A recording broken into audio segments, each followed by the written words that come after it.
I've always had this thought that in the future the government will be like when the government explodes and it becomes lots of little tribes, all the tribes will be spearheaded by a different big tech corporation. So you'll have Google on one side, Microsoft, Oh no. Meta, and so that's my dystopia. I'm straight up imagining like tents with Google written on it, and like we run out with spears, and like oh my Yeah, god, yeah. we have to go eat this other tribe. Like we eat I people love now, that. we're gonna kill them. Yeah, like Religions would like you form. have to Yeah. place your allegiance pretty early. So I already chose my tribe. I'm gonna be Google. I'm gonna be Oh, alphabet because not just you Google. know what? We actually are enemies because I'm 10. I don't know if you could call it a 10. It's a hole in the ground, but it's duck, duck, go. But yeah, that's a good one. It's on the rise. That one's It's on the rise. it's on the Yeah, rise, I'm but using I'm a it. underground. Bing. I'm a Bing. It's my You're Bing, drive. You know what? so you're I respect Microsoft. that. Yeah. Yeah. I do Yeah. Microsoft is my second choice. I feel like I could be a double agent if I You know what? Bing is Oh. always what my default browser gets set to, and then I'm always too lazy to fix it, so I'm always typing into Bing Google. I do have my Bing. I'm also me. I'm dude, Sean. We are the same because I mean sometimes I Just don't do. fix it. Why don't I fix it? I Well, do it because with duck, duck, go. you can You just Sometimes have I to need look up Google. default apps or whatever. Like you don't have to. no, but then you can just all of your searches count towards a I'm just typing charity. into Ask Jeeves. That's Where is Google? Please. Help, Mr. Jeeves. Jesus. Does it still exist? No, it's gone, right? It's just a blip from the past. I think with AI coming back, it's the perfect time for Ask Jeeves to make a comeback. Ask Jeeves BT. Oh no! Ah.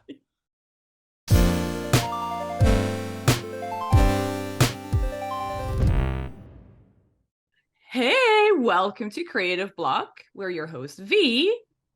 And Sean, I'm back. Guess what? I'm here, like it or not. We interview people in creative industries about their life, work, hobbies, while we doodle jam.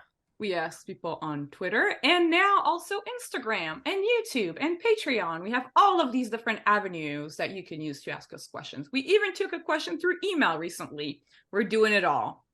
So we asked people through all these different avenues if they had specific topics they wanted us to discuss, as well as some drawing prompts. Today we have with us David J. Catman. Hi! Hey. Hello. Hi. Hi, guys. How's it going? Hey. How you doing? We're doing good. How are you doing? I'm great. And you know what made me better? Seeing my old friends, Sean and V, Aww!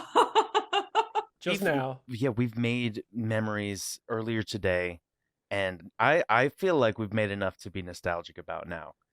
So if my eyes glaze over, I'm thinking about what we talked about 5 minutes ago.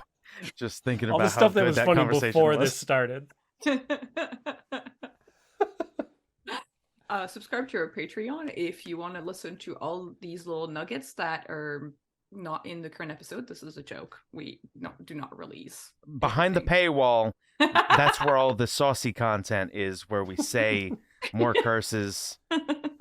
We edit out half the curses. So what's really fun is that Dave, I think I followed you on Instagram a really, really long time ago because I noticed that you were drawing comics with Shen Comics, who we had on the podcast before. And then coincidentally, I met you at a comics reading. I think it was at the Alex Crocus show, who was also on Creative Blog a couple That's episodes right. ago. And it was so crazy to like talk, and realize like, wait, I already follow you. Wait, you're this guy. That happens to me all the time, and I actually say often of webcomic artists that the peak of fame that you can really achieve with webcomics is somebody says your name and nobody really recognizes it, but then you pull up like a comic and you go, this one, and they go, oh, that guy. Oh, yeah. What would you say is that comic that you pull up for people to have that reaction? Oh, I don't do it for myself. That would be insane. What's your iconic magnum opus that everybody would recognize? I don't really know if I have one of those. You know, I sort of started before social media got really big. So So I don't know. what year was that, would you say? 2011 I started. Oh, really? Wow, that's so cool. Yeah. So you're like the grandfather of indie webcomics. I am. Yeah, and I'm pushing 40, so truly grandfather aged as well. I was gonna ask you because 2011 is when I graduated from college. And I was gonna ask you, did you go to art school, or like what did you study? So you've sort of I am not a very traditional person. I haven't really done a very traditional path. So I didn't really go to school. Oh. And I didn't start doing comics until I was 26 or 27, because I wandered around for a long time just trying to figure out sort of what I was good at. Hmm. So I spent a few years doing things like managing gas stations, and I was a trucker for a little while, you know, Oh. IT guy, stuff like that. We just talk about Eventually, trucking Yeah, I think that's really for the cool. rest of the podcast. What? I want to talk about trucking. I, see, I'm worried that every like bit of onion that you peel, you're just gonna find more layers. Just of more onion. tangents. Then we're just like constantly getting distracted from the fact we don't even mention that you do art. it's not even a distraction because, okay, like we've established that you're a webcomic artist and you've been doing it for a long time, and I do think it's really, really cool when somebody doesn't find that avenue right away, because I'm always really interested in people who took a little bit of time to find themselves, right? Because it's like, how do you what was that process like? So how did you kind of realize that you liked making other people laugh, or like making like little Yeah. comics? Did you find inspiration on the open road? um, well, I guess you know, I always liked drawing, and I always liked when drawing made my friends laugh, like in middle school. By the way, I don't know what Jar Jar Binks looks like or why I'm drawing Jar Jar Binks, but that's what I'm doing. It's I happening, like it. y'all. If you're listening on Anyhow, Spotify, check out the YouTube video because you don't want check to it out. We miss got that Jar Jar Binks. Jar's popping. Anyway, I was in middle school, making people laugh, blah, blah, blah. And when I was 26, 27, I had a couple of really big life events all happen at once. This is a little embarrassing to admit now, but I got kicked out of my parents' house when I was that age. I had never left before then. So I had that happen, and you know, I'm living on my own for the first time, and living with roommates for the first time who are really funny and make me laugh. And I also went through a breakup. I had been dating someone for 5 years, and these things, kind of like this confluence of circumstance, sort of like made me sit there and say, like, well, I've been calling myself an artist for 10 years, but I haven't made any art. So what am I? If I'm not a boyfriend, if I'm not a son, you know, what am I? So I just started making my first comic, Mercworks, at that time. That's really cool. That's also kind of, I think, inspiring in a sense, because it's like you were pushed to question yourself and to find yourself in a kind of drastic way, but then you found the answer. And would you say that it's like when you're talking about, I've been calling myself an artist for 10 years, were you just kind of like telling your friends, or was it just like when people were like asking you, oh, what'd you do? Did you say I do art? Or like, what did that look like? I think it had to do with my self-identity, right? The way that I imagined myself was as an artist. But when I was really honest with myself, I was like, well, prove it. I think that's really, I don't know, that's really relatable for me, in the sense that I've always wanted to draw comics, but for the longest time I was doing animation and I wasn't really drawing comics, and so it kind of had to be. I had to have a moment like that as well, which was like, oh, you know. That's interesting. So you started in animation. Yeah, because that's what I went to school for. That's why I was kind of curious how if you went to school for art at all or not. But it sounds like you just kind of were self-taught.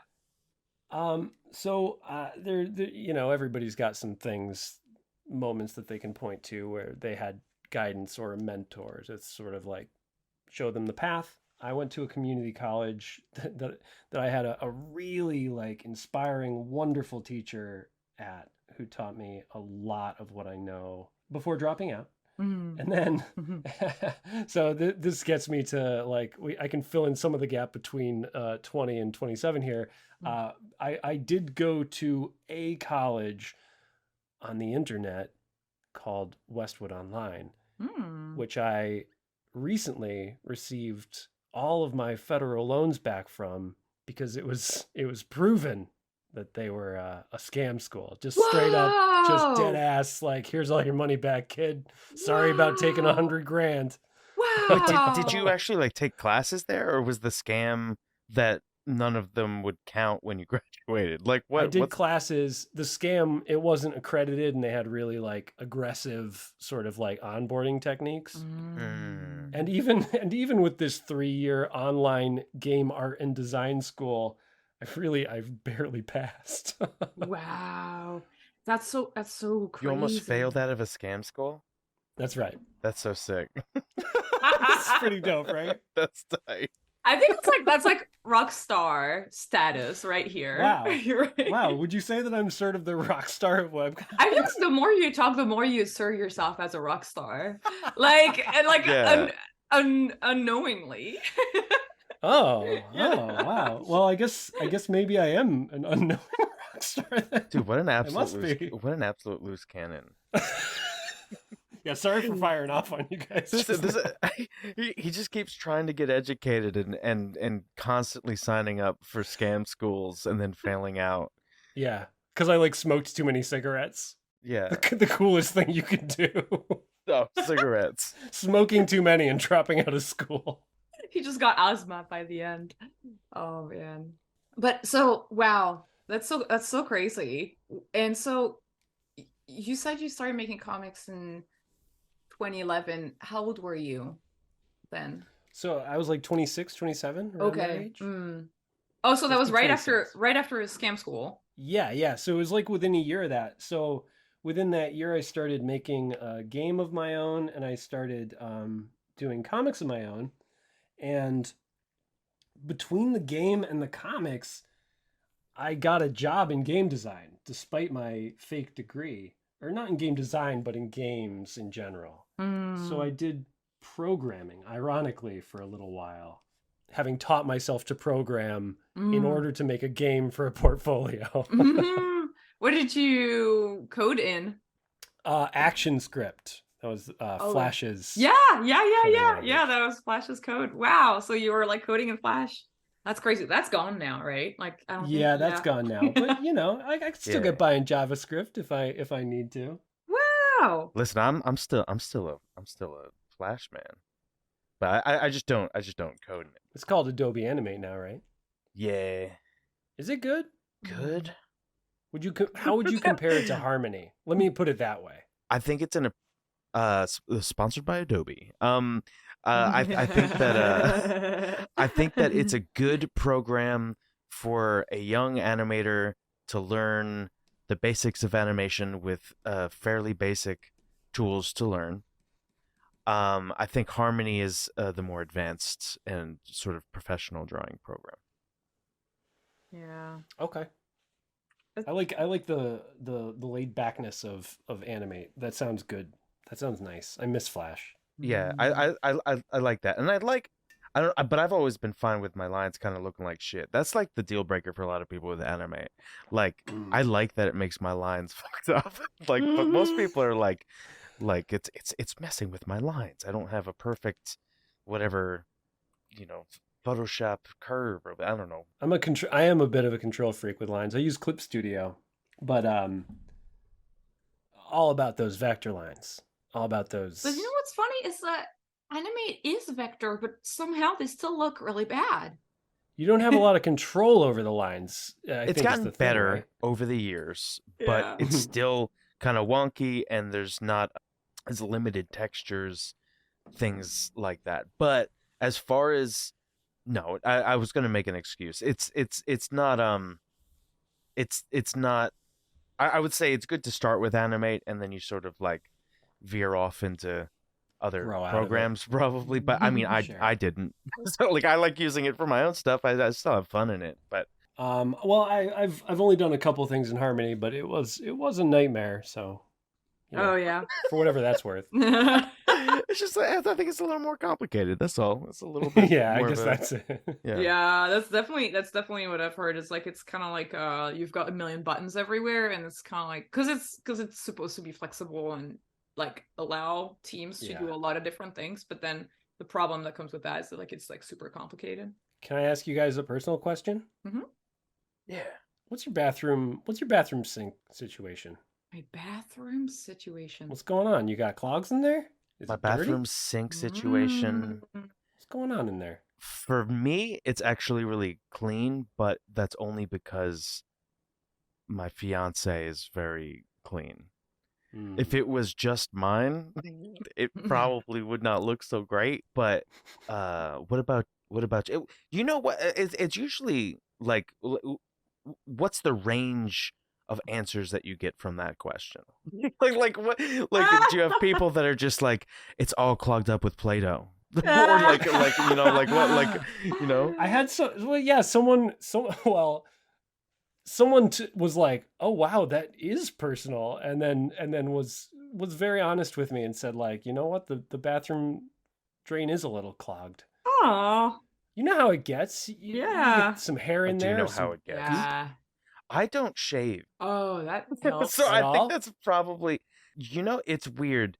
In general, for the most part, I'm able to cut my beard like once every 3 or 4 months, and my mustache, I don't know what it is, but or I don't know whether in my sleep my teeth just chatter, and anytime a hair crosses the threshold of my lip, it just gets cut by my teeth as they chatter.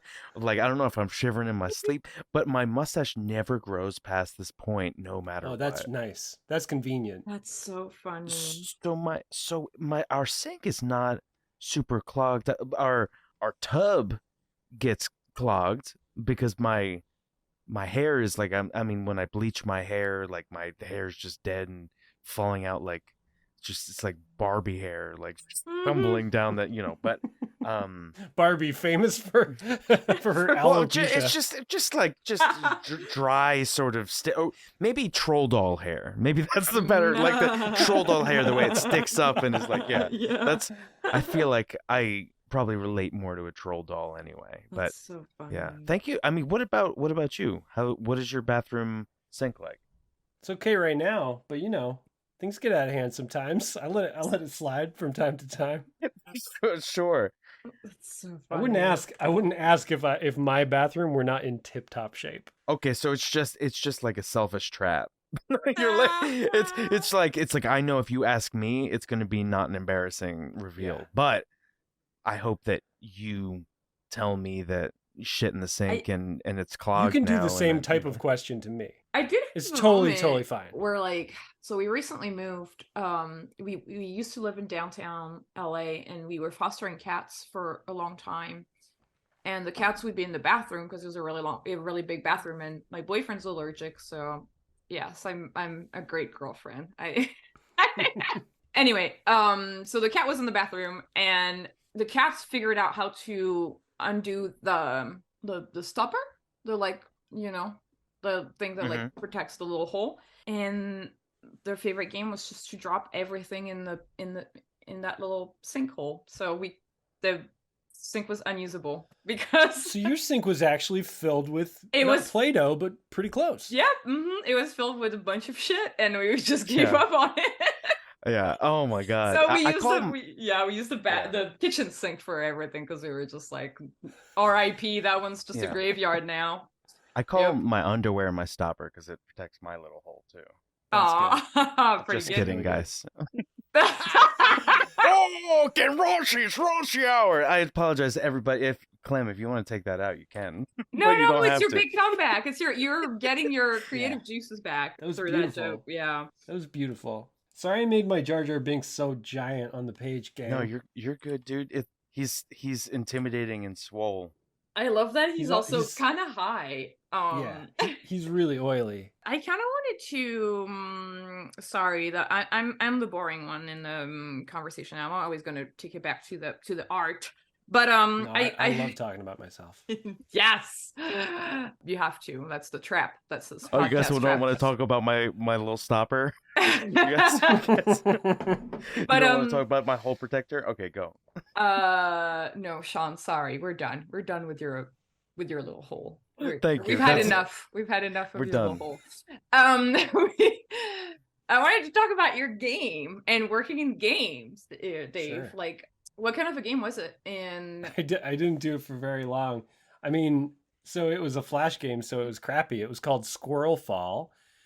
It is notable to the extent that it was the first kind of creative thing that I did that got any like attention, because I got like 100,000 plays on Newgrounds, which was pretty good. oh yeah, And it was this kind of existential thing. It was a squirrel who was falling, and no matter what, you were going to die, but it was just about a matter of how far down you got. The world kind of became more on fire. At the beginning, there was an animation of the squirrel sort of setting the forest on fire and then running up the tree in order to escape the fire, and then a pigeon knocked him down, and now he's falling to his death amidst the forest fire that he's created.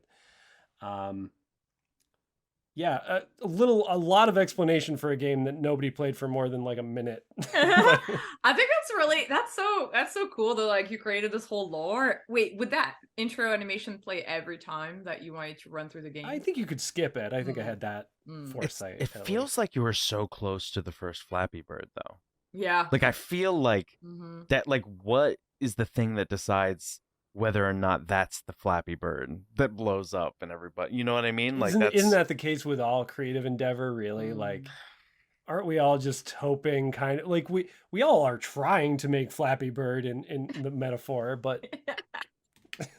Do you guys remember before Flappy Bird there was the Adult Swim unicorn game that was also kind of similar? What was it called?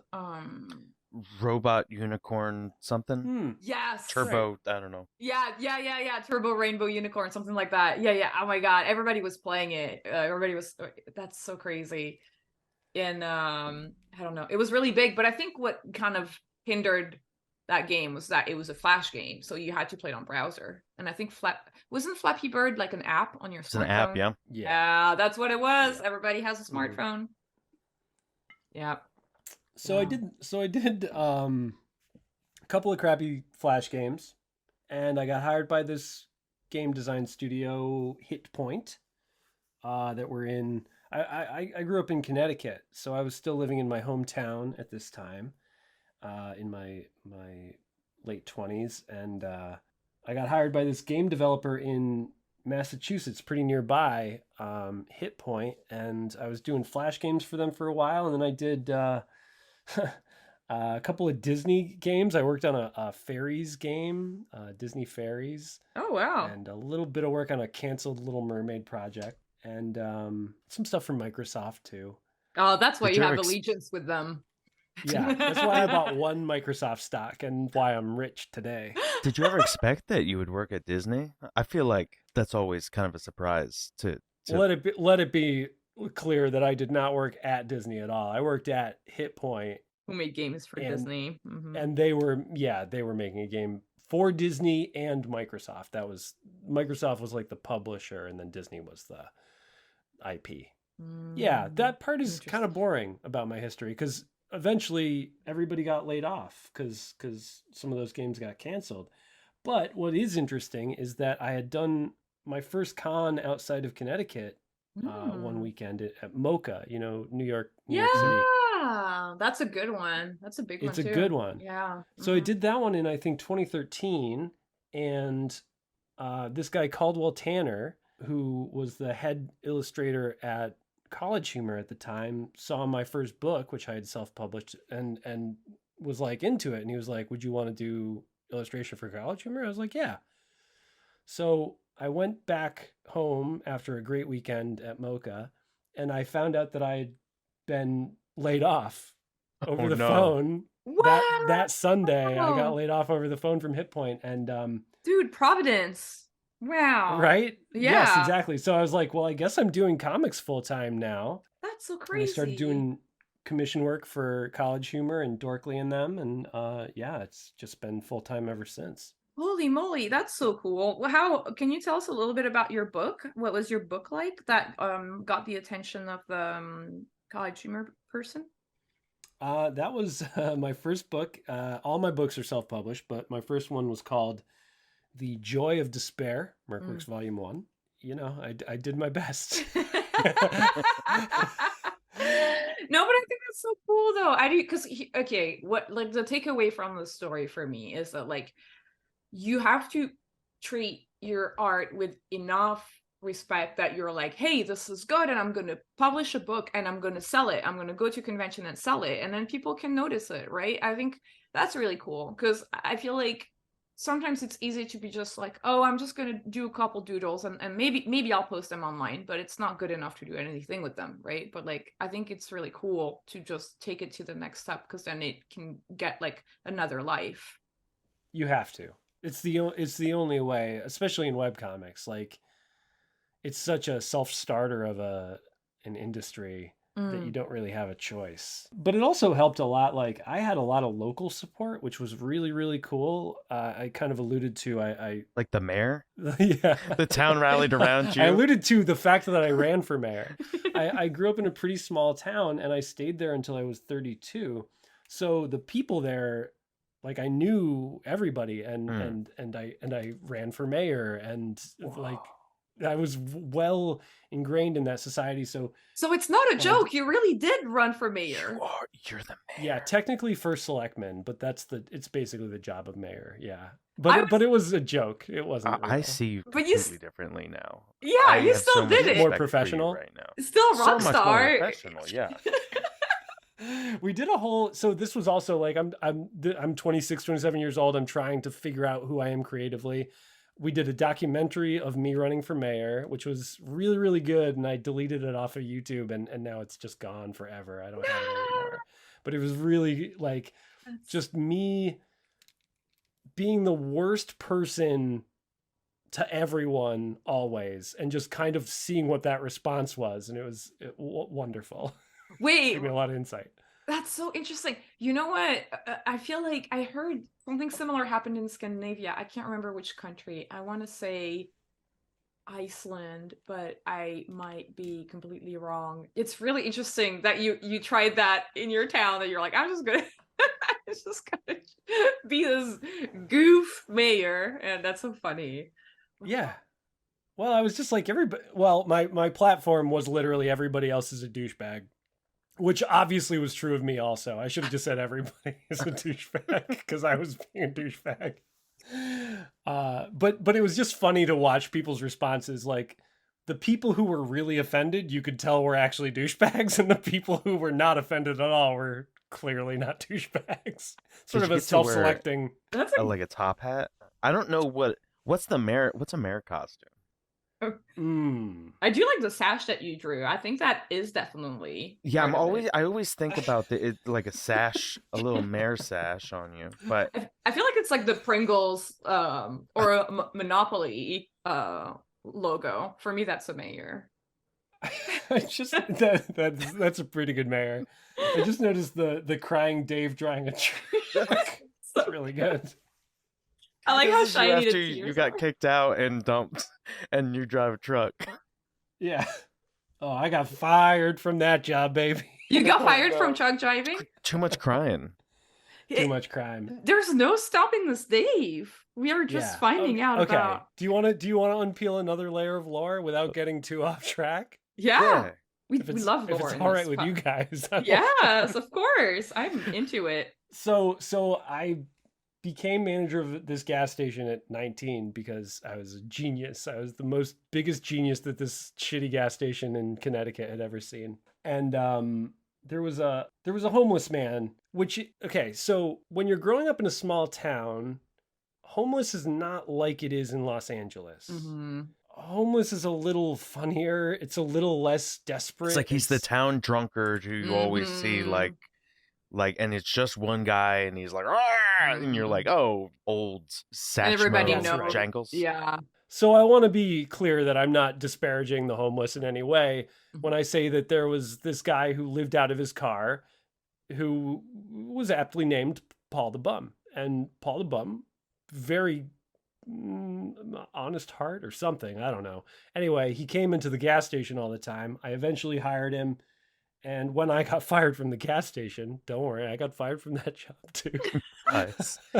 Well, I mean, he was one of the few people. Well, every day I would tell my employees, if I get fired, you have to quit. And they would all say, yeah, we'll do it. But the only one who actually did was Paul the Bum. And eventually he got a job as a trucker, and then he hired me to be his assistant. So I didn't actually drive the truck, but I was Paul the Bum's assistant. It sounds like he was the least bum to you out of anybody. Yeah. It sounds like he stuck by you and also had multiple jobs in this situation. It's a tough world. It really is. And it's definitely not a world that is fair if you start off. He had a really wonderful arc, and he's happy now. So, but like he didn't know how to read, like, so that kind of thing, you know, the odds are just stacked against you. Yeah. Wow, that's crazy. That's such a crazy story. That's so cool. Wait, so sorry, maybe I shouldn't be asking this question. I was going to say, was it only you that got fired from the trucking job, or? Oh no, okay. Oh right. No, I'm glad you looped it back around because I forgot where I started. So we trucked for a few months. We were delivering, I don't know if you'd be familiar with this, V, but Sean, you might know. Kids, middle schoolers will go door to door and have sign-up sheets for like Christmas as fundraisers in order to, so people will order like little toys or little candies, things like that. We would go from the warehouse where those were and we would deliver them to the middle schools and like the places that were doing the fundraisers. Oh, okay. So we were on our way to an overnight trip, and Paul the Bum got pulled over, and it turned out that he had a suspended license in Massachusetts, which, that's some standard sort of personality types gravitate towards certain outcomes. It was not surprising, is what you were trying to. It was not surprising, but he had the foresight to put the weed in his boot, and that was illegal there at the time, so that was wise. And so he got fired immediately right away, and the owner of the company came to like hang out with us, and he was like, "Hey man, you're gonna keep going with a different driver." And I was like, "No way, Paul the Bum's my guy." Yeah. I got fired. Nice. You two sound like a good duo. Yeah. Like, it's just like you, who is the self-proclaimed biggest genius of the gas station, and Paul the Bum just like going through this town through all these odd jobs. Did you ever make comics about that? Or not that you have to, but I'm wondering if you ever like write from I've thought about that a lot. I think that most of my writing comes from places of real experience. I kind of think that if you can root your writing in a place of reality to you, then it will read as much more real to your readers. But with that acknowledged, I've never done anything specifically about those times as much as I have thought about it. Is it okay to ask like what's kind of like holding you back? Are you like? I think it's just it's a really good story.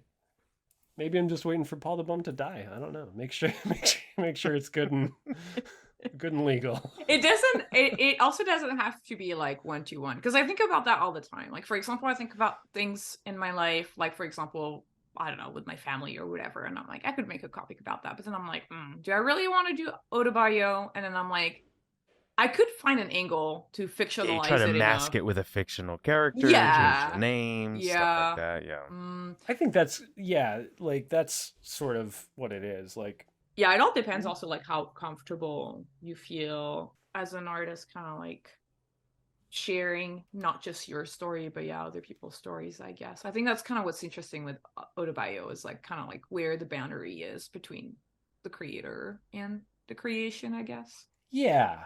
And like when when I was in therapy after getting kicked out of my parents' house, like that's what I was talking about, was like this, like I think I could do this as a comic. That was like, man, I like, but you know, if you think about something too much, or if something is so much a part of you, Mm-hmm. you sort of don't want to make it someone else's. Mm-hmm. Mm-hmm. Mm-hmm. Other people are going to Yeah. have a relationship with that story if I. Right. Mm-hmm. Yes. Mm-hmm. Yeah, that makes a lot of sense. Yeah, that's very true, actually. It's really interesting that you bring that up, because I think that's probably one of the reasons why I've never really wanted to do Otobayo, because that relationship with the audience can be a little scary when it's too personal. And I feel like having a layer of fiction is just kind of like a nice little protective layer. Yeah, I don't know. absolutely. I don't know if you feel that way.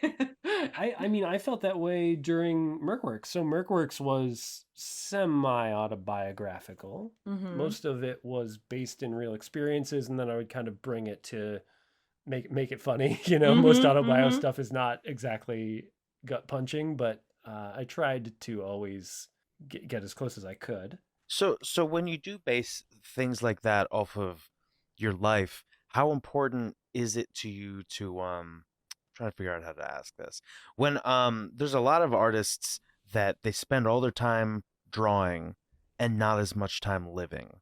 Do you find it really important to live a balance so that you live enough stories to be able to make your comics interesting? Like, do you draw on it enough that you're like, oh, I haven't like had an adventure in a while, like, you know? I'm a liver first. I've met a lot of artists living in LA for the past 7 years, and it shocks me when I meet people who only do art, even people who do animation and then comics afterward, which V, I think you've done.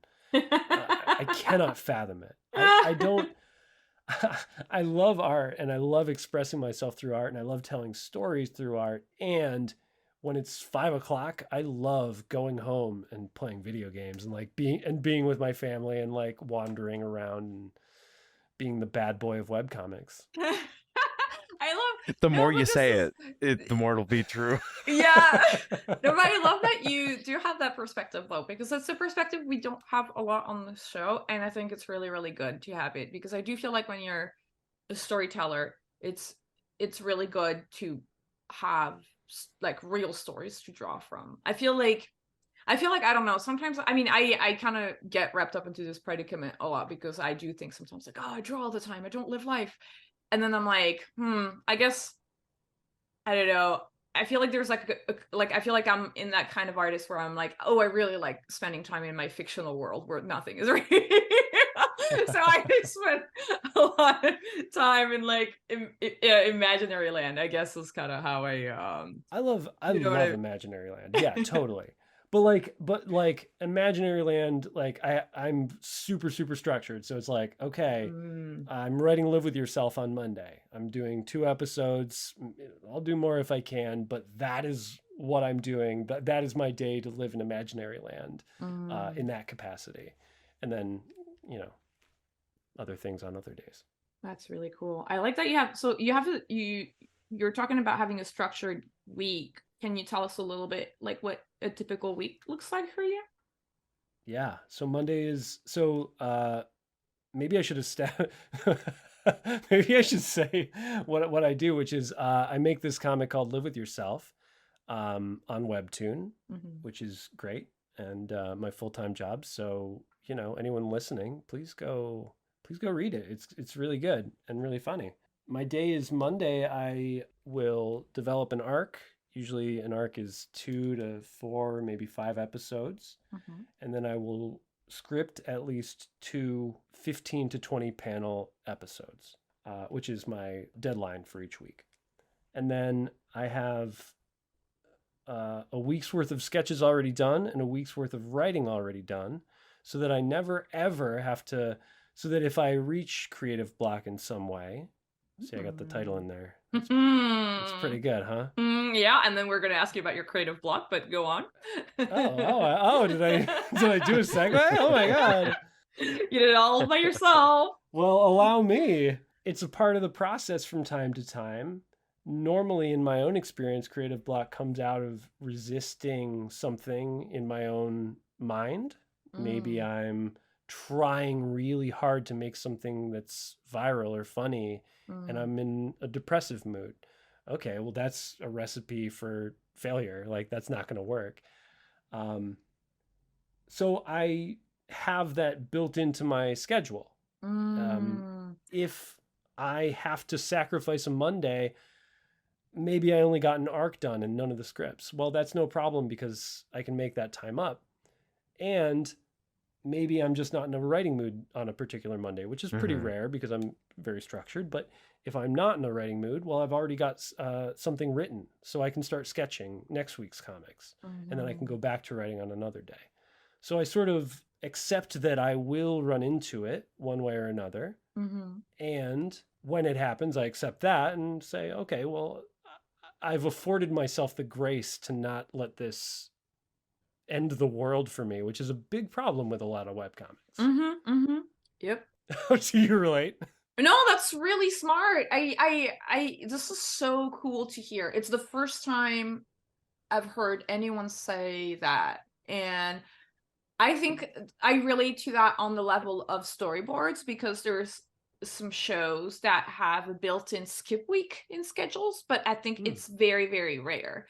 And that skip week is like, you're done with your episode, you've really ran your little storyboard marathon, you're all burnt out, and now you have 1 week to just look at your next script and just kind of hang out, relax, and just let the script simmer in your brain without like, because I do feel like when it's just back to back and you're just grinding all the time, you get burnt out fast. So I do think you having that, like, what's like clarity of building that in your schedule is really, really smart. And I feel like it's really cool to hear that you've like, thought about it and used it and that it works. Because it's like you said, it's like, then how long have you had that little, let's call it a cheat day? Like, how long have you ago did you implement that in your schedule? Because I feel like you didn't always have that, right?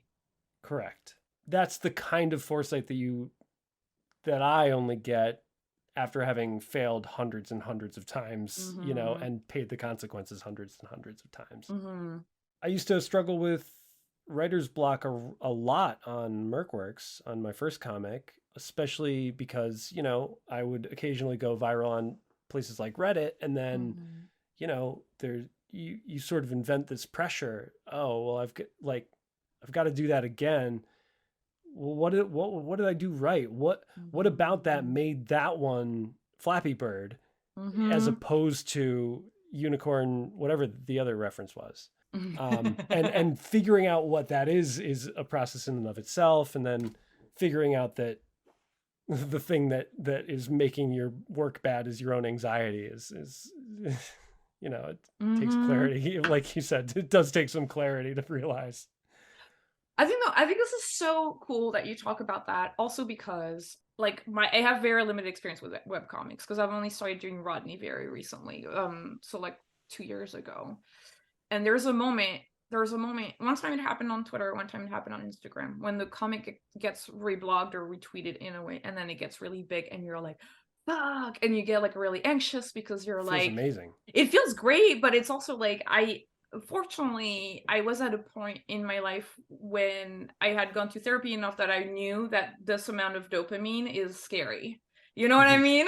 Yeah. When you get that much of a hit, you're like, oh, this feels really good, but I know the crash is going to feel really bad. So at Yeah. least I knew there was going to be a crash. Yeah. So when you're in the crash, you're like, ah, this sucks, but I knew this was going to happen, so it's okay. But yeah, it's really, yeah, it's kind of scary. And then you're like, I shit, now was like a heroin addict in the early days. It was like, Mhm. yeah, I'm just chasing that dopamine rush every time, to the point that now I really I rarely use social media for posting stuff. I'll comment on stuff and I use it to keep up with comics, but I don't post there anymore Mm. because overall it makes me less happy. Mm-hmm. And overall, it doesn't really make me enough money to justify being on there, which is maybe unusual for comics, but So where do you focus on primarily, instead of the social media? Like, have you've developed a place to call your home on? I'm assuming on the internet at least a little bit. it sucks right now. It sucks right now so bad for Mm. everybody.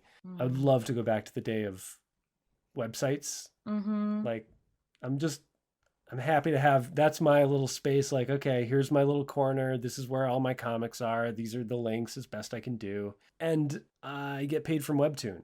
So I'm a featured whatever comic on there. Is it okay to ask kind of how you landed that Webtoons gig and kind of what, like, let's pretend you have like someone who wants to be a Webtoon artist as a career. What would be, how could you kind of give some pointers and use your experience as a way to kind of help them navigate that? I would suspect that by the time they're hearing this, if they're young, that Webtoon probably won't be the route for them by the time that they're actually ready to make something. But for the time being, They'll they've have to got find their webtoon, whatever Mhm. the new thing is.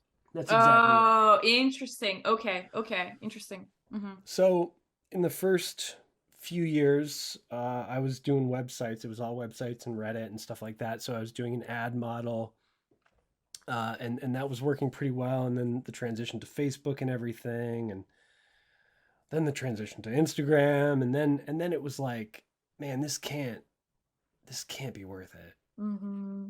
But I do forget where I start. What was the last thing you said, V?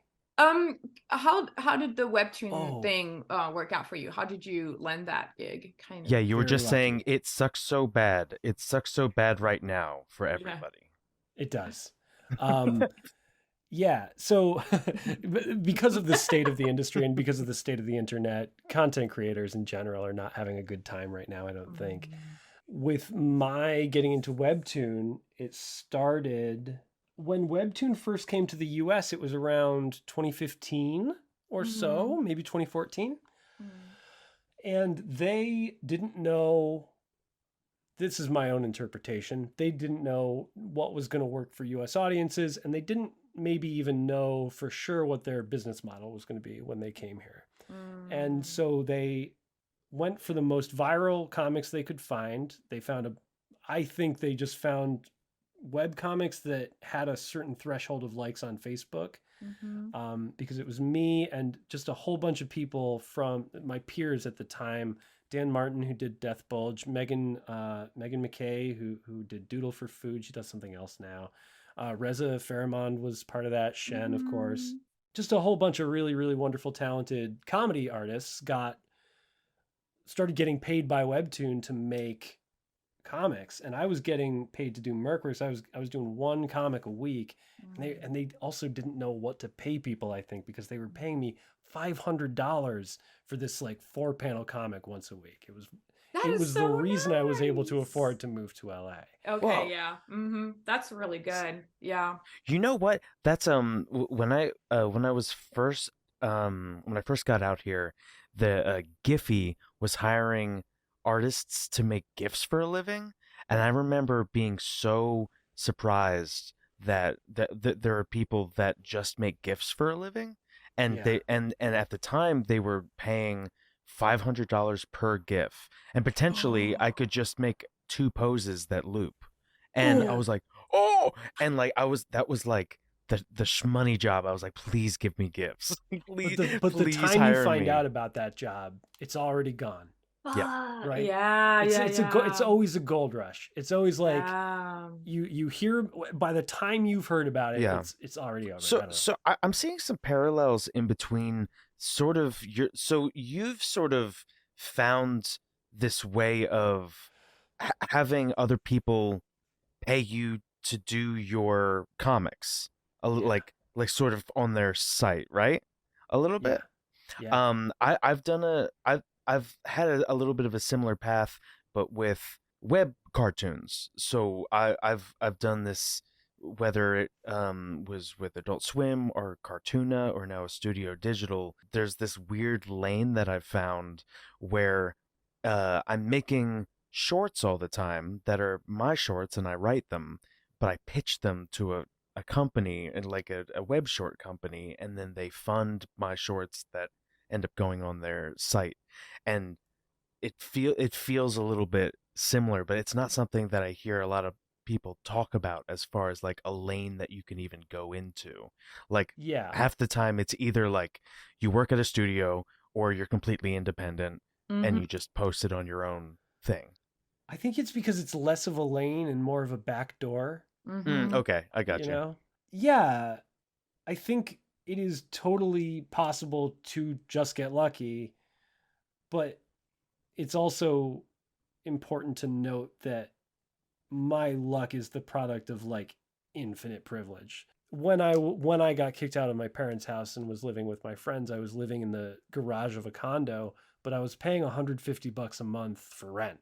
And they didn't mind if I was late. I was I was scrapping by. I got you.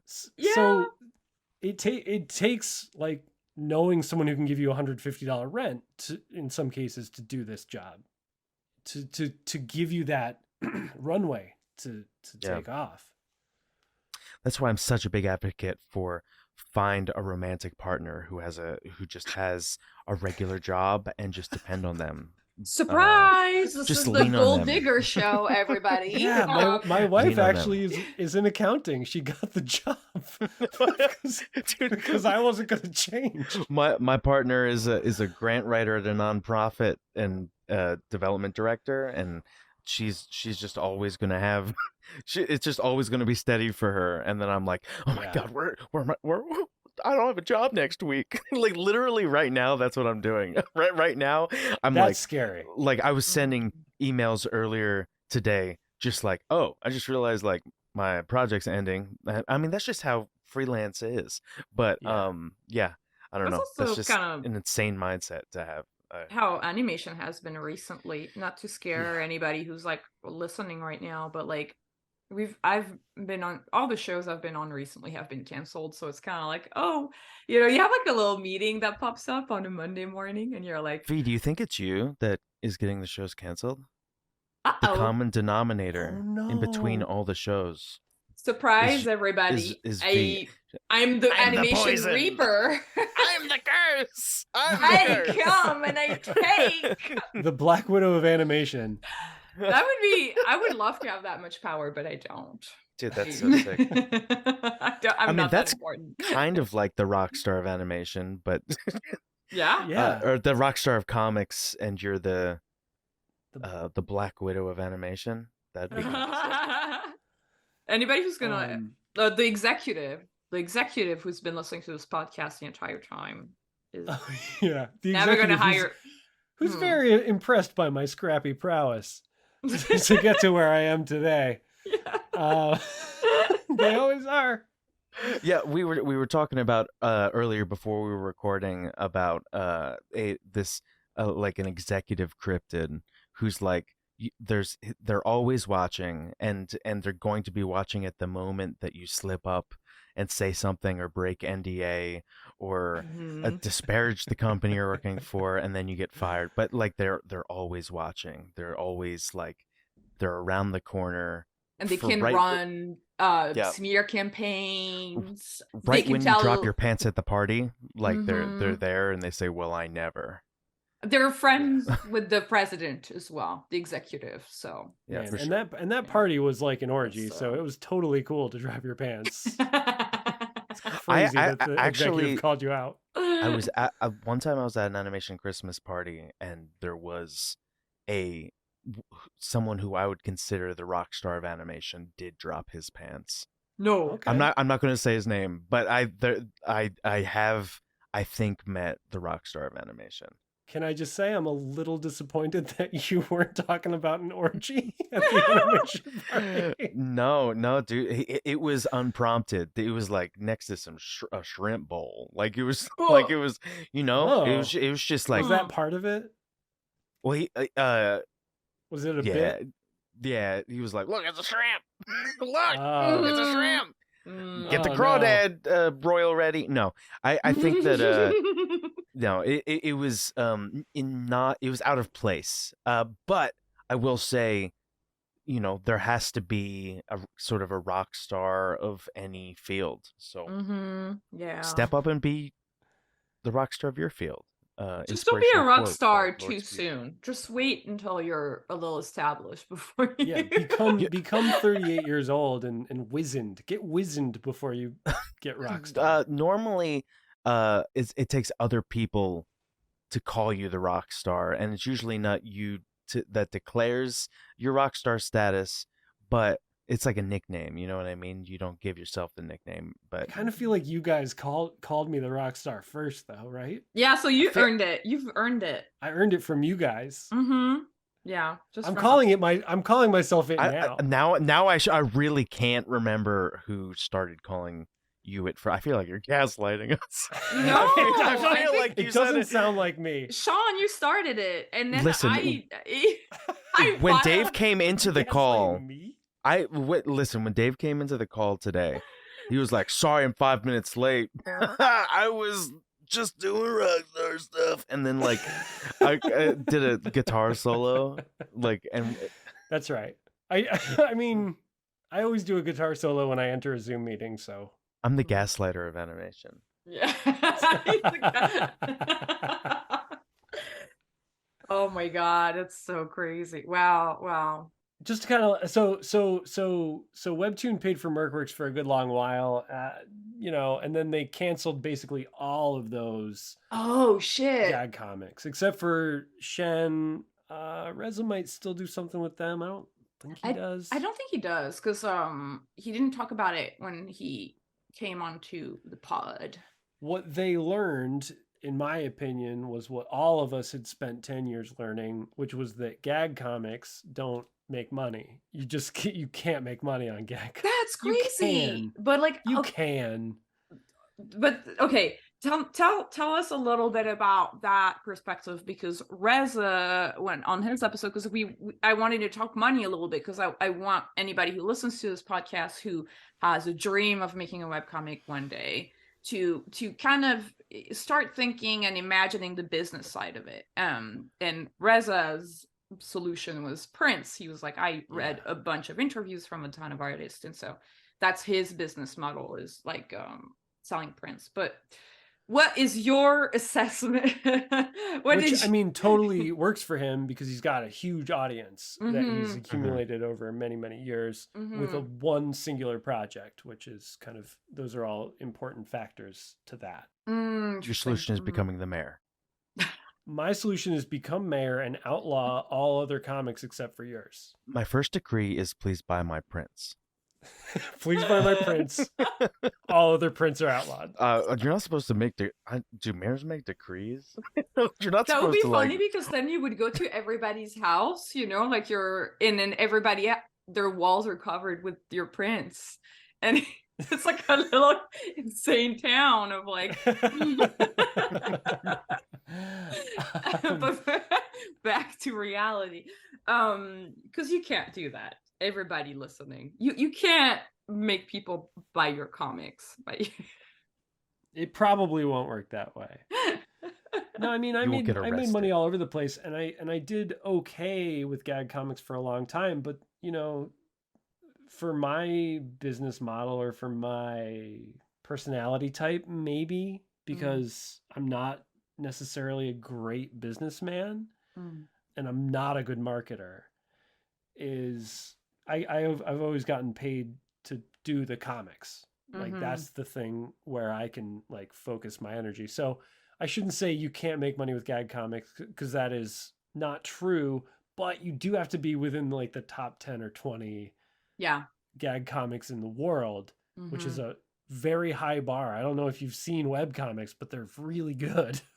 And there's a Yeah. lot of competition. There is. There really is. Yeah, yeah, yeah, yeah. Mm-hmm.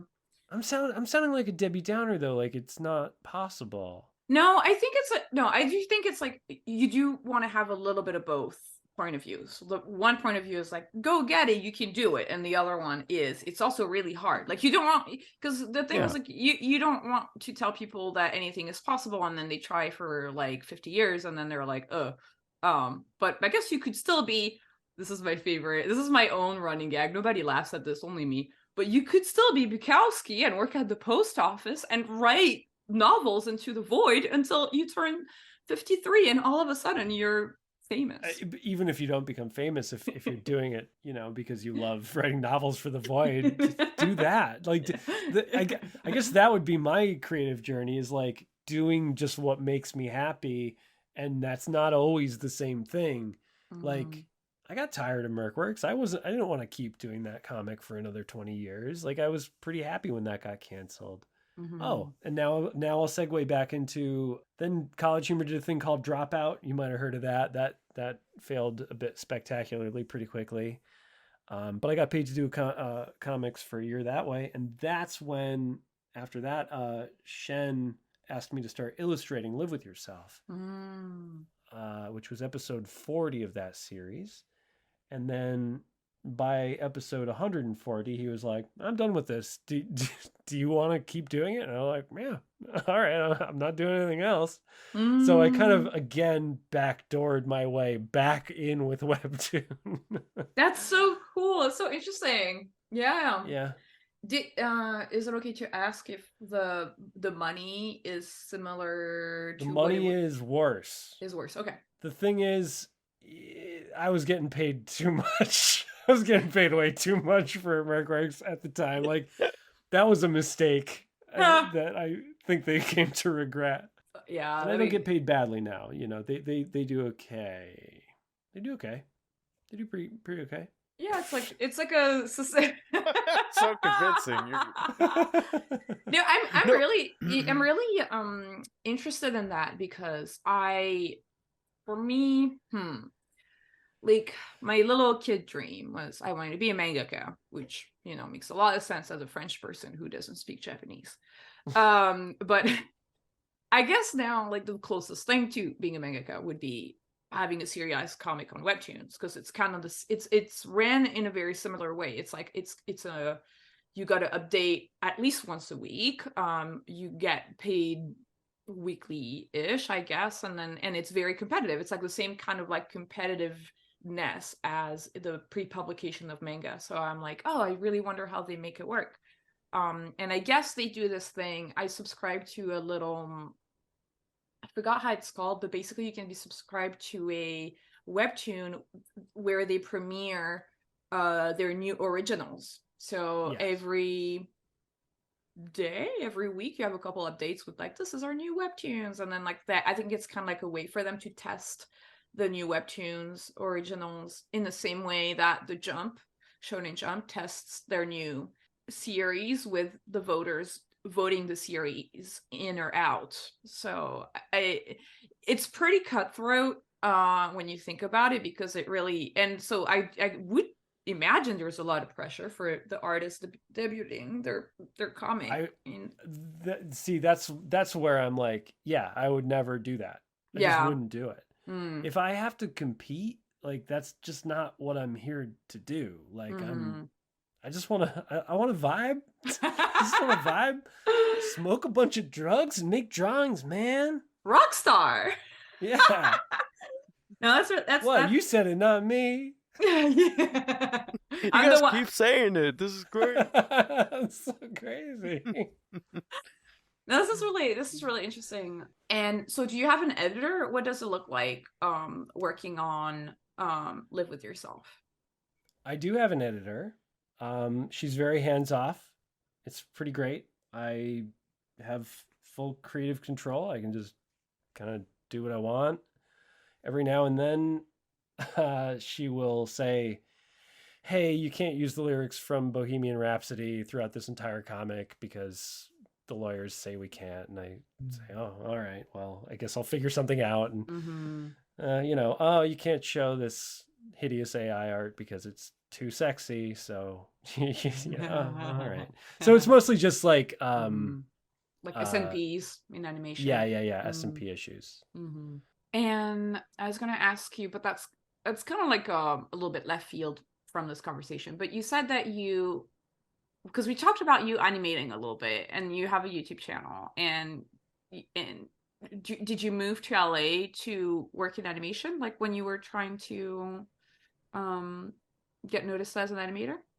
Yeah, I was trying to get into animation when I first came here.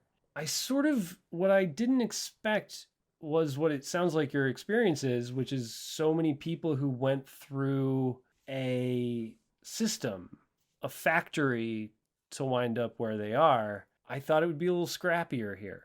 I thought there would be more people kind of just doing whatever they wanted, sort of like what I was doing. And I was a little disappointed to see that by and large that hasn't been the case from what I've seen. It takes some looking to find those people. Yeah. And also, a lot of those people usually don't feel the need to move to LA because they're sort of taking freelance here or working long distance here or whatever. But, I mean, there are people like that here. But Yeah. I get what you mean. No, I mean, like, there's a lot of people are looking to get just permanently into Cartoon Network, and then you just hop from show to show and you work union and you I mean, I do feel like if you live in LA, because the living expenses are pretty high, it's better to be in the cartoon factory to be on the conveyor belt of the cartoon pipeline. I'm making it sound really gloomy. It's not that gloomy. It's a lot of fun. Animation people are great and a lot of fun. They are. Absolutely. Like, that's the thing that I've loved the most about LA is like how many wonderful, brilliant, creative people there are here. But so I wanted to get into animation, and then I saw what the industry looked like, and then as time has gone on, I've been like, ooh. Like, I have a year-long contract with Webtoon, and they renew it every year, which means that I have more stability than most of my friends in animation. That's which true. is insane as a webcomic artist. I think that scrappiness here is basically I'm on a show, and then also I'm pitching and making my own stuff in the few hours that I can get to myself outside of the 8 hours plus that I work on the show. And so it results in like the scrappy people are like, I just work a whole lot and I'm super tired, but it's still like, it still probably comes off as like sort of like everyone's in the factory. No, but it is true, because it's like then they never really it's hard to come out of your cave if you're always trying to do a million things. And I feel also like the scrappy quality, I was going to tie it to the economic reality of living in LA, is like, kind of, if you want to be a YouTube animator, I feel like maybe LA is not the best place to do that, just because rent is so high. And I feel the same way about being a webcomic creator. Now at this point, I'm like, oh, well, I mean, it wasn't like a mistake to come to LA because the experience, right? But like, I could live like a king on the East Coast, basically anywhere but New York, compared to what I got going on here. Yeah, that's something that I just kind of keep thinking about. Like, I just keep thinking, like, where's the next little hub? I feel like a lot of comic artists are in Boston, but I could be wrong. Well, so many people now are working from home. Yeah. And are sort of asking themselves, like, I could just do this from a place where rent isn't high.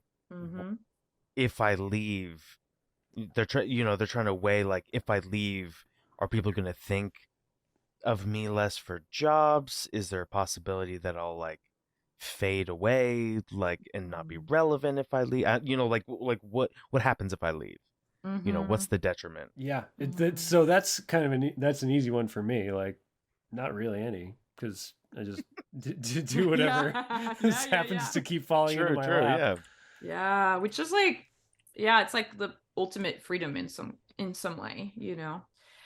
I have like a random question, and have you ever had people think you were Shen because you're doing it? Yes. Yeah.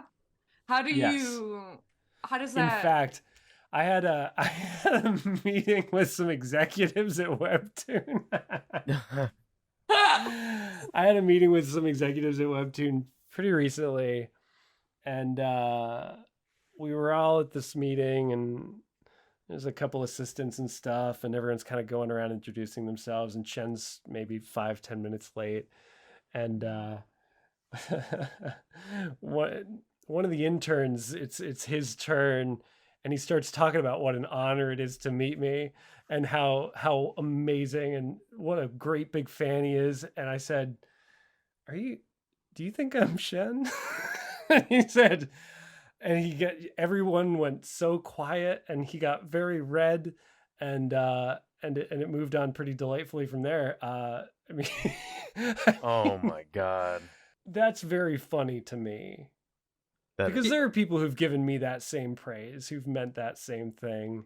Mm-hmm. And it also speaks to how little the audience really knows us. I feel like this is so true. What you're saying is that, like, I feel like, I say that, I try to remember that, you know, when fans talk about content, they'll use sometimes the wrong words. Like, for example, in animation, they'll be like, oh, this animation sucks. But really what they mean is that they don't like the design. The drawing style. They don't like the drawing style. Or like recently I saw a comment on Elemental, the Pixar movie, and they're like, the CG looks really bad. And I was just like, but the CG looks really good. I think they're talking about something else. They're talking about the design. Yeah, they just don't like the design of the characters. Yeah, which is really funny. So I'm like, I'm not surprised that, you know, people name would get kind of mixed up too. You know, it's like, it's kind of interesting. Well, it also makes you wonder, like, well, how big of a fan is this guy really?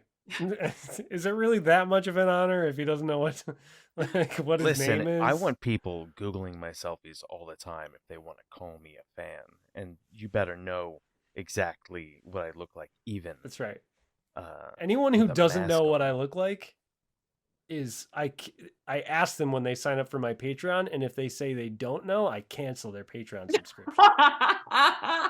Wait, you cancel theirs? Yeah. Yeah, you're like, you can't get in. You can't pay me. That's right. I don't want your money.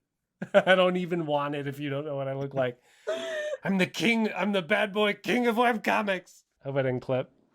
That's so funny. That's so crazy. Well, I guess we talked a little bit about creative block for you. Do you feel like, since you've implemented that little cheat day, we'll call it, do you feel like you experience it as often, or do you feel like not as much as before? I experience it very rarely because, like I kind of said before, like, I think it comes out of resistance. Oh, right. Yes. So not resisting the idea of block sort of like is a weird hack, a weird workaround to never really having to deal with it very much. I love that. I love that answer. That's super cool. We have a bunch of questions from our listeners. You guys down to dive into some questions? I would love that. Cool. I really like this question from our patron, Brother to Drummer. Hello. Are there any non-art activities that you enjoy doing? Obviously, that's a yes, but I want to know which one they are. Oh, should I answer? Yes. It's for you, Dave. Yeah, these are all for you. These are all for These you. are for me? These are all for you. Yes. Well, I mean, they already know us a little bit. Yeah. Mostly. You're your the name on hobbies. the episode, you know? I'm a gamer, you know. I love not really. Like badminton? The baddest boy mitten in the game. Yeah, badminton, tennis. I like chess. I'm a bit of a gamer. No. I play badass mitten. I play batter mitten. I would love that if, like, a chess master was like, I'm a gamer. That would be really funny. No, I don't play chess. And I'm like, you know, I play Nintendo games pretty much. And then just whatever. Sometimes I love yard work, and sometimes I love trying to make a video game, and sometimes I love chasing my cats around all day. You know, I got the ADD, I think. Oh, yeah. Talking about your cats, chasing your cats. Your last name used to be Mercier. Used to be Mercier. Yeah, Mercier. for the heathens among us. And now it is Catman. Catman. That's right. Catman. My wife and I chose our own last name. Her dad is named Dave, so if I took her last name, I would have had the same name as her dad. Wait, Dave? Well, no, the last name isn't Dave. No, it's just the first name is Dave, but then if I had taken my wife's name. Oh, I get you. Her original name. So we were like, okay, well, we'll just do our own legacy, like make our own name. Yeah, and this was the first one that made us laugh. And I like that it's not Catman. It's Catman. Like you're stumbling at the end, like you fell over a little bit. Catman. Or like I'm trying little to short think of little like guy. Jackman, Hugh Jackman. Yeah. Like a Jackman. Well, I call him Jackman. I say, oh, Hugh Jackman. I love Wolverine. That Jackman is perfect. Yeah. Well, I'm very particular about it, so I sure. totally didn't take my own last name as a joke. This is very serious stuff.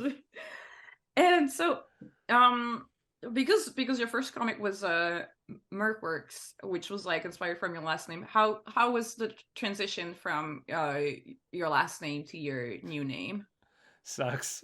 I wish I hadn't named it Mercworks. It's a terrible name. It doesn't mean anything. It was like a name that my best friend's brother gave me in high school or something, and I just kept using it. And my last name was pronounced Mercier, and that's pronounced Mercworks. It's not even pronounced the same way. It doesn't make any sense. Mercworks. Mercworks sounds awful. Yeah, so I guess just generally that. It's not really even the transition that's been an issue. I just wish I wasn't stuck with that name. Oh, I see. Have you thought about middle name Tobeans? David Tobeans Catman. I feel like this is a stretch. I feel like Shawnee's bringing that back from a previous episode. That might be true. I might have said Tobeans multiple times. Oh, well, it's it's appropriate. Because we had like a whole bit. I will say it is appropriate, but you're right. Referee V. I will allow this foul to be called, and I'll retract my statement. We gotta get some rules, or else there's no game. I don't know. True. Right? How it works. What's the game? Oh, the game of improv. I don't know. Are we? I don't know. I haven't improv once tonight. No, everything I've said has been factual. Well, except for the executive. It's real. Or was that an improv? Boom! Mind blown. From our sorry, no segue. This is my style. From our patron Katie, we have a question for you, Dave. Best piece of advice you ever received? Best piece of advice you would give for a struggling artist? Ooh. Well, Katie, you got to do it every day. I'm starting with my advice. Do it every day and have deadlines for yourself. Mm-hmm. Make them short. Make them weekly deadlines. So none of this, I got to have it done in a month. No, you won't do it. Mm-hmm. Do a little bit every week. Best advice I ever received. That's a good question. Creatively? Now, best advice ever received by Paul. Mm-hmm. By Paul the Bum. Mm-hmm. Yeah, did he ever give you any advice that has followed you to this day? No, Paul's a real piece of shit. Hell yeah. No. No, he taught me to be wary of cops and all sorts of good stuff, but, best advice I ever received. I mean, you could just say no one's ever given you advice. You made your own way. You never listen to nobody, no how. I never listen to nobody. I don't know. Pay attention, dummy. Pay attention, dummy. Pay attention to where you're going. Everyone look at the road. Everyone always, yeah. Yeah, trucker advice. That's right. How Don't to text stay and alive drive. advice. Yeah, best advice I ever received: keep your grades up, kids. Oh, that's sweet. That's the advice. That's sweet. I like it's Drop out of fail out of a scam college. and then get your money back. Yeah, keep your grades up unless you're at scam college. I feel like when you got that money back, if only that had been like in an investment account or something, God damn it. Yeah. Well, luckily I hadn't been paying it for several years, so it was really just all money. I didn't get anything back, really. It was just money. If only if you had paid in Dogecoin and then you got it back when it was up, Oh, that would have been choice. That would have been so choice. We had a couple of questions from Instagram, which is pretty cool. Oh wait, our patron Joe Benson, hello Joe, asked which animation network would you like to pitch animations to if you could pick? I guess I would do, I like Adult Swim. I like what they do. It's pretty good. I don't really care for children's animation, which I also wanted to kind of like mention, go back to what we were talking about animation. I sort of painted with a broad brush about what animation folks are like, but like, we all fall in with very specific crowds. Like I actually have been in with mostly children's animation people.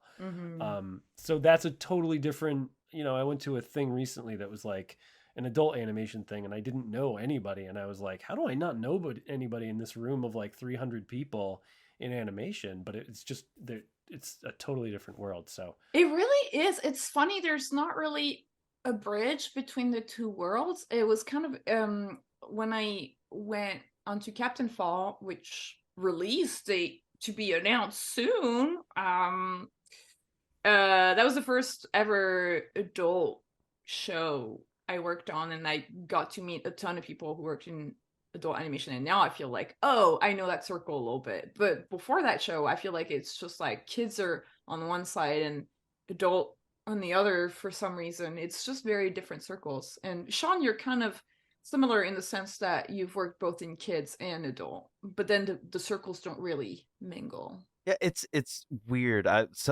In my circles, it's like in adult animation, it almost seems like writers have a little bit more creative freedom, and in kids animation, storyboard artists end up getting a little bit more creative freedom.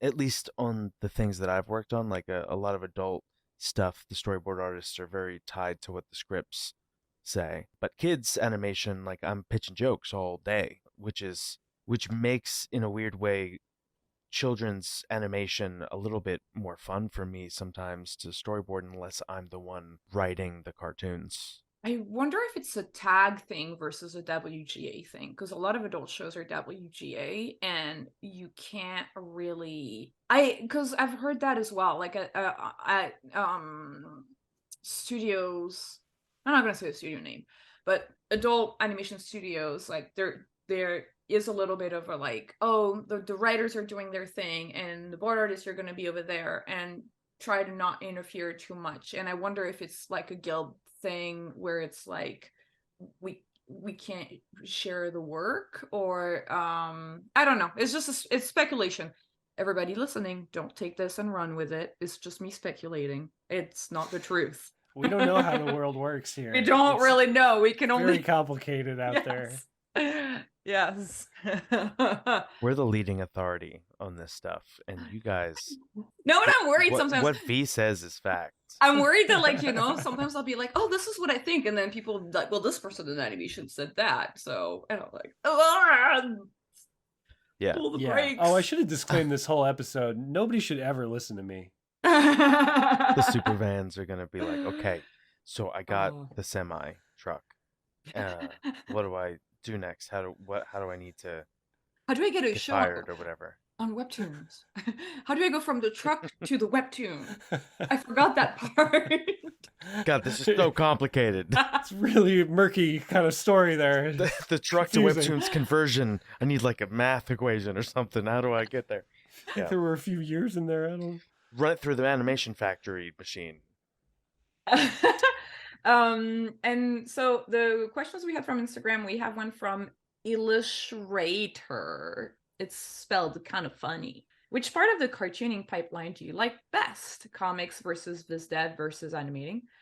And how would you say your experience with those roles complement each other? I've been thinking about this a lot lately, and I think the thing I like best is this is a weird kind of thing that I'm inventing for myself in comics, but production. Oh, I interesting. like being involved with all the parts, but I don't like having total control over all the parts. Hmm. So with Live With Yourself, I do all the writing mostly. Sometimes I hire that out and I sketch it, but I leave the inks to my inker Andy Cluth, and I have a flatter, Jake Gerard, who are both talented cartoonists in their own right. Sorry, I distracted myself thinking, should I be plugging them? Should I be plugging them better? Should I be plugging them worse? Like, no, it doesn't matter. I'm trying to think about how you do it worse. You just say, How do I you have a ghost inker, and a ghost writer. you just mispronounce their names and don't correct it? These are all by me, and not at all Ande Cloth. Never mind, bad bit. So anyway, I like just producing the thing, and I don't necessarily even like having total control over the writing and stuff. So I'm trying to be more collaborative and work with other people and try to make other people's good ideas kind of come to life a little bit more.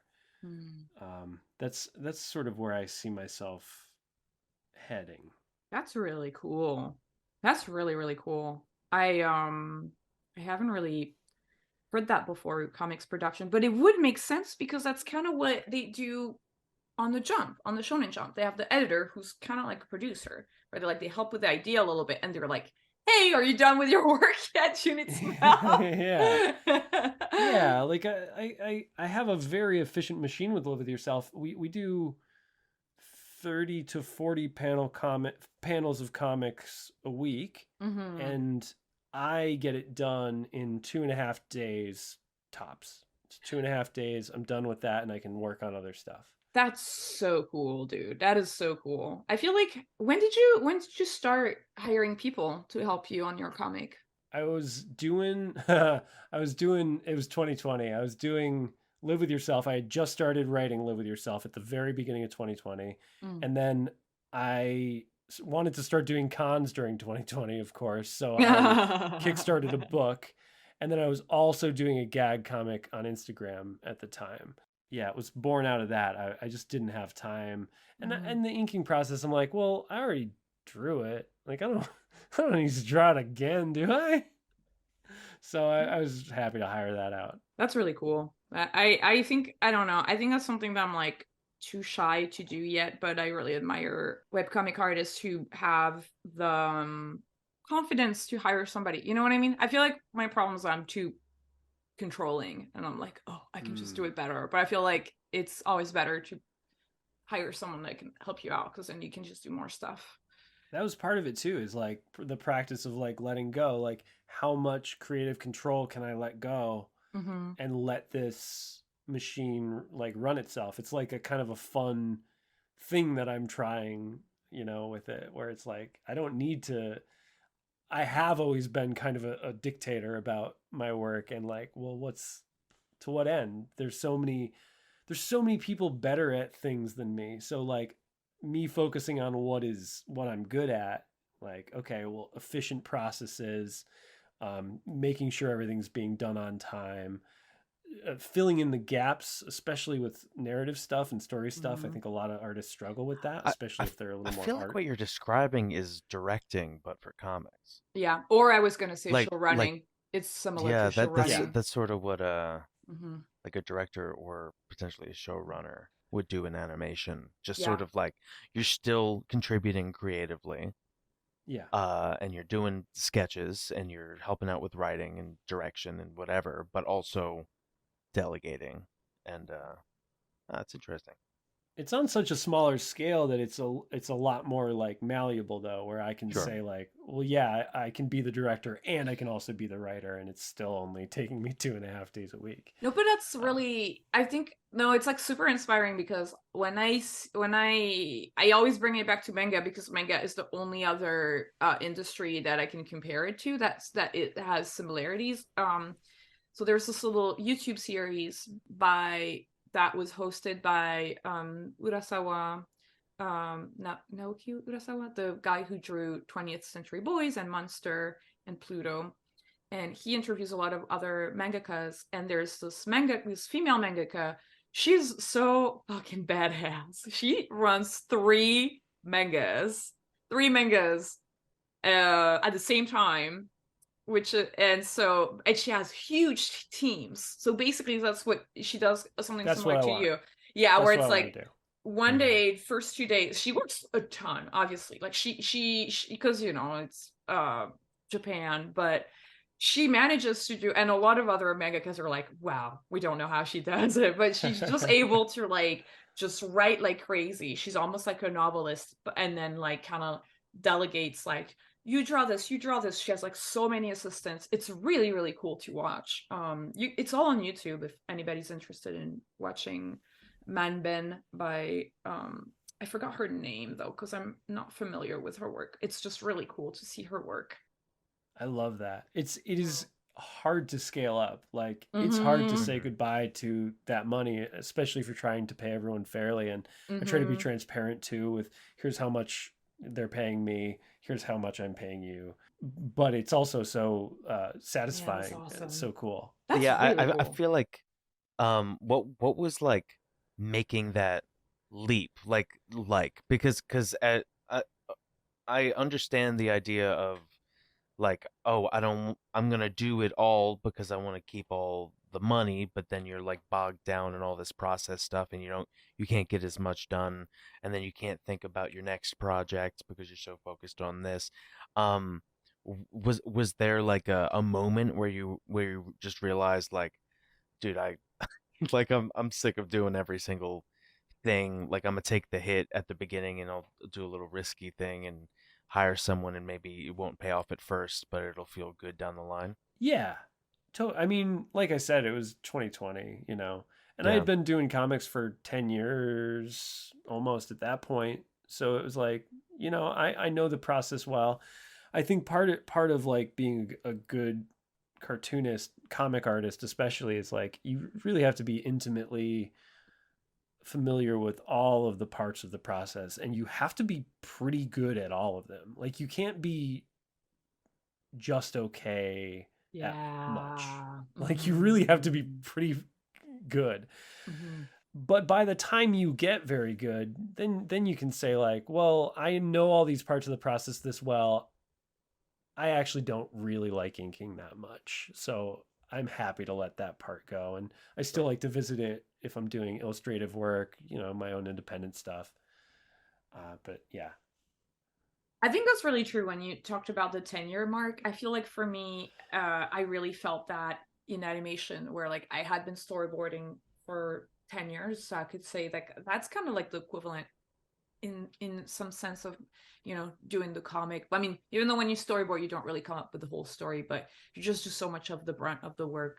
That yeah, when you hit that 10-year mark, you're like, how can I still do this but less? Because Yeah. it's so much work. And obviously when when you think that way, it's because you've always had a creative mind where you've always wanted, I think, in your life to like tell your own stories, right? I think it's like if you're content just like doing the job, just drawing the drawings, then there's not as much of a need, I think, to scale up. But I feel like when you're like, no, I'm doing this because I like telling stories, then there's that 10-year mark that's like, okay, now I gotta figure out a way to That's get closer to interesting. that goal. I Yeah. don't know. And maybe that's also part of growing up. Like you're getting older and you're like, Yeah. what am I doing? What am I doing drawing pictures all day? Yeah. So true. Oh man. Great question from the Dane train. Ah, What do you do to stay so handsome? Yeah. Beauty regimen. Go. This was my roommate, and I mentioned living in a condo garage for $150. He was my roommate. His mother owned the condo, so he's an old friend of mine. Oh. And what I do is just always, when you go to wash your face at night, make sure you do it with a bud. Make sure you do it with your roommate, Dana. Make sure that it's water that you're Make sure using. that it's water, not beer. You never know what's in that sink. You never know what's in there. Dana, why is there so much beer in the sink again? The cats jammed it, and now, we're trying other types of detergent to unclog Why it. does this beer smell like applesauce? This is getting a little edgy, a little It is a little bit scrappy. edgy. It's pretty edgy. It's okay. This is an edgy Yeah, app. 'cause- because there's applesauce in the sink. Yeah. We should Oh rate wait, this it's one just beer that smells like Capri Sun. up right? top. Let them know. This one's rated PG-13, but 80s PG-13. Oh yeah, 80. It was. There was no rules yet. Yeah. Where it's like a little worse than rated R. Yeah. Ah, man. I was gonna, Clem, if you want to, when I said Capri Sun, the word Capri Sun, if you want to substitute what I'm about to say right in there right now, applesauce, or Capri Sun, like if you want to just take those words and put it instead of applesauce, Capri Sun, there just to like clean it up a little bit. I just wanted to That's give funny. a little bit of a read. I like that. Funny. I like that because P isn't really that bad of a word, but it's I know. but in that context, It's the- applesauce might be It's worse. the meaning of applesauce. It's pretty meaning. good. It's the idea behind Clem, it. leave all this. This is good. This is good stuff. This is good. Clem, thank you. Thank you for listening to us, giving you orders. Just a And guest. just- Don't listen to me. dear Clem, if you're listening right now, grant me one of my wishes. This is quite the opposite of my wish, because I wish this episode could go on forever. Unfortunately. You did it! You did it! You Oh. segued! Wow. V, you're learning! Are you Oh my so God. proud of me? I Bees. was like, I was waiting for a word I could latch onto. V is just like the AI. V is learning. I'm like- Ah! It's scary, dude. I'm so proud of myself, because if you approve of it, it means it was good. That was It was really a good good. segue. Yeah, this is a good segue. All right. But Hell yeah. y'all, I wish it could go on forever, but it's the end. It's the end of this creative block. Dave, thanks for being our guest and sharing your story. My pleasure. Thank you. Thank you so much for having me. And thank you to our listeners. Because even though you guys didn't say a single thing in this podcast, or do any work, I just want to say thank you guys, because you matter too. Follow us on Twitter at Creative Block, where we ask for drawing prompts and questions to ask our guests. Huge thanks to our editor Capri Sun for editing the podcast, and Marco for helping us produce the show. If you love our show, then support us on Patreon. Becoming a patron gets you early access to interviews as well as bonus episodes. We are working on revamping the Patreon. It's a little bit kind of a work in progress, but it's going to be really fun. We have tons of great ideas. If I get it. Paying a Patreon, it's another subscription. It's a lot. But another way you can help us out is talk to your friends about us, leave a comment, subscribe, retweet, all of that good stuff. Honestly, that really goes a long way. If you guys help us grow, then it will really help us ask for other reach out to sponsors and stuff. So we really appreciate your help. And then we'll be able here. to get Seth MacFarlane. Exactly on the dream. podcast. That's the goal. That's the apex. Then the podcast can die. I hear he's the rock star of having too many series. The link in the description of this episode. I've been your host, V. And I was Sean the whole time. Keep being creative, and we'll see you next week. Bye. Bye. Bye. Yeah.